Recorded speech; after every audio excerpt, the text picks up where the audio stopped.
লা ইলাহা ইল্লা আনতা সুবহানাকা ইন্নী কুনতু মিনাজ জালিমিন। এই দোয়া পড়ে সাইয়েদনা ইউনূস আলাইহিস সালাম মাছের পেট থেকে রক্ষা পেয়েছিলেন। রক্ষা করেছিল কে? তুমি ইউনূস নবীরে যখন খাইলো মাছেতে গিলিয়া, ফেরেশতা পাঠাইয়া দিলে ইসমে আজম দিয়া। প্রাণে ছিল যাহার ভয় সেথা পাইল আশ্রয়, প্রাণে ছিল যাহার ভয় সেথা পাইল আশ্রয়। মাছের পেট হতে সে যে পেল পরিত্রাণ।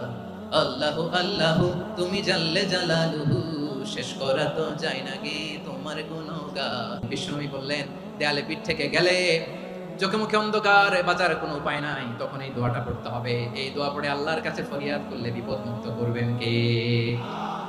কেন এই দোয়াটা আল্লাহর কাছে বড্ড প্রিয় জানেন আমার ভাইরা? কারণ এই দোয়ার মধ্যে তিনটা জিনিস আছে। আমি যেরকম আঙ্গুল উঁচু করেছি এরকম করেন তো। তিনটা। কয়টা? তিনটা। এক নম্বরে হচ্ছে তাওহীদ, দুই নম্বরে তাসবিহ, তিন নম্বরে তাকরীর। এই দোয়াটা আল্লাহর কাছে এত পছন্দনীয় কারণ এই দোয়ার প্রথম অংশে আছে তাওহীদ, আল্লাহর একত্ববাদের ঘোষণা। লা ইলাহা ইল্লা আনতা, ও আল্লাহ আপনি ছাড়া কোনো ইলাহ নাই, উপাস্য নাই।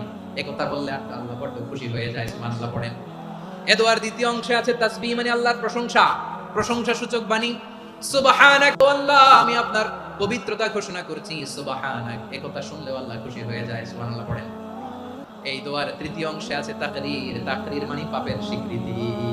এই দোয়ার তৃতীয় অংশে আছে ইন্নী কুনতু মিনাল জালিমিন, ও আল্লাহ আমি জালিমদের অন্তর্ভুক্ত। আল্লাহ আল্লাহ আমি জালেম, আল্লাহ আমি ভুল করেছি, অন্যায় করেছি, আল্লাহ আমি জালেমদের অন্তর্ভুক্ত। এই পাপের স্বীকৃতি, অ্যাকনলেজমেন্ট আল্লাহ বড় পছন্দ করেন।